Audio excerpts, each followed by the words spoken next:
अब कुछ लोग आप जैसे सियासतदान टीवी पे बैठ के अलनान कह रहे 25 भी आ सकता है जी, 24 भी चले, आप 24 की उम्मीद ना रखें, अप्रैल मई की, ये आगे भी जा सकता है। आयशा, आपको क्या लगता है इंतखाबात कब तक होते नजर आते हैं?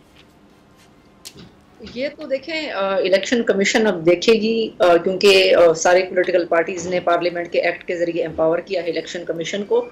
और इलेक्शन कमीशन एक आईनी इदारा है, एक इंडिपेंडेंट इदारा है, वो देखेगी सूरत हाल को। और सारी पॉलिटिकल पार्टीज को मेरे ख्याल से वो ऑन बोर्ड भी ले रहे हैं, उनसे मुशावरत भी कर रहे हैं।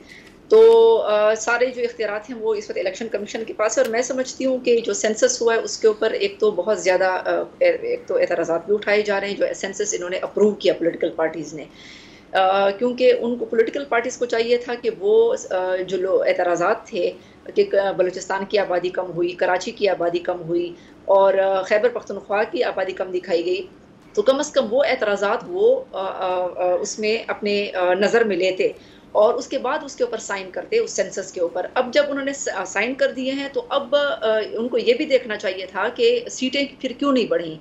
कौमी असम्बली और सूबाई असम्बली अगर आबादी बढ़ी है तो फिर सीटों को भी बढ़ना चाहिए था, क्योंकि नुमाइंदगी होनी चाहिए थी। तो ये सियासी जमातों का ये जिम्मेदारी थी, लेकिन उसको उन्होंने इग्नोर किया और फिर सेंसस उन्होंने अप्रूव किया। और फिर इलेक्शन कमीशन अब जो है, मेरे ख्याल से ये एक प्रोसीजर है कि जब सेंसस अप्रूव होता है तो फिर हल्का बंदियां भी होती हैं।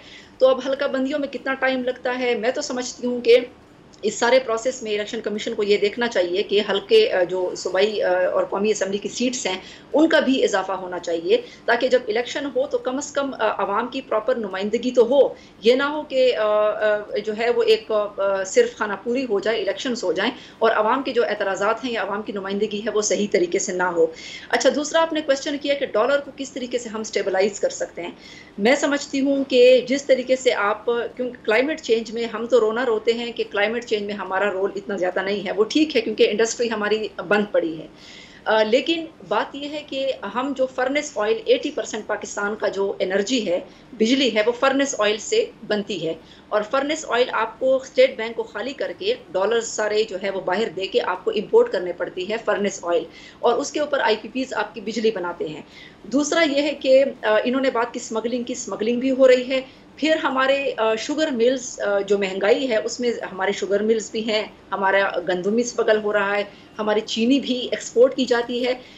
एक फिगर जो है वो कहते हैं, वो कहा गया कि 20 लाख टन जो है वो चीनी, जिनकी शुगर मिल्स हैं और जिन जिन की शुगर मिल्स हैं वो हमें मालूम है कि किन की शुगर मिल्स हैं पाकिस्तान में, उन्होंने 20 लाख टन शुगर जो है चीनी उसको एक्सपोर्ट किया। और फिर हुकूमत पाकिस्तान को ब्राज़ील से 1 लाख टन जो है, तकरीबन 1 लाख टन जो है उसको इंपोर्ट करना पड़ा, क्योंकि मुल्क में चीनी जो है वो नहीं है। तो आपको वो तकरीबन 250 रुपये जो है फ़ी किलो पड़ती है।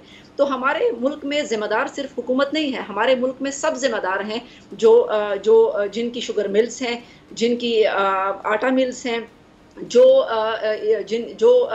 आईपीपीज में सियासी अशराफिया के लोग मौजूद हैं, जो कि नहीं चाहते कि मुल्क जो है वो कोई चीप सस्ती एनर्जी पर जाए, उनका उसमें स्टेक है, आईपीपीज में उनके लोग मौजूद हैं। और मैं समझती हूँ कि जब आप कर्जे लेते हैं तो कर्जों, मुझे जो गिला पीटीआई से है वो वही गिला मुझे बाकी सियासी जमातों से भी है कि जब आपने कर्जे लिए हैं तो कम से कम उन कर्जों से आप सोलर पे मुल्क को कन्वर्ट करें, और उस सोलर को आपको चाइना से मंगवाने की जरूरत नहीं है, ना आप बाहर से मंगवाएं।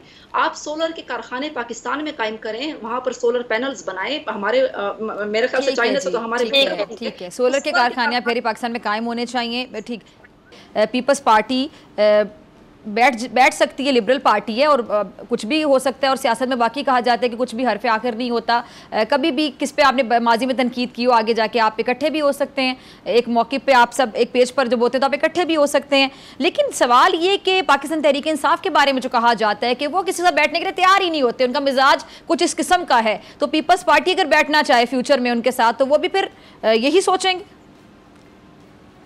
जी बिल्कुल, ये हकीकत है कि जिस तरीके से पीटीआई के जो वर्कर्स हैं वो बाकी जो पॉलिटिकल पार्टीज़ हैं जिनके खिलाफ ये लोग मैदान में आए, जिनके खिलाफ ये पार्टी बनी, तो वो ये हमेशा से ये समझते हैं, एक मतलब वर्कर्स, ये एक नफ़रत है उनके जहन में दूसरी पॉलिटिकल पार्टीज़ के ख़िलाफ़। और वो पाकिस्तान की जो तबाही का जिम्मेदार है वो उनको समझते हैं। जो बाकी जो पीपल्स पार्टी है, नून लीग है, वो इनको समझते हैं। और KPK में भी और पॉलिटिकल पार्टीज हैं, तो वो मेरे ख्याल से बहुत मुश्किल है उनके लिए, वर्कर्स जो है उनके लिए बहुत मुश्किल होगा वोट देना किसी, अगर वो बैठें भी तो वर्कर्स जो हैं मेरे ख्याल से उनकी इतनी ज़्यादा ब्रेन वॉशिंग हो चुकी है कि वो नहीं देंगे किसी को और को वोट। मुझे नहीं लगता, ये उनकी एक जहनीत है जो मुझे लगता है कि ऐसा होगा। अगर आपको ये वीडियो पसंद आई तो सब्सक्राइब करें और बेल आइकन पर क्लिक करें। सब्सक्राइब करें और बेल दबाएं ताकि कोई खबर रह न जाए।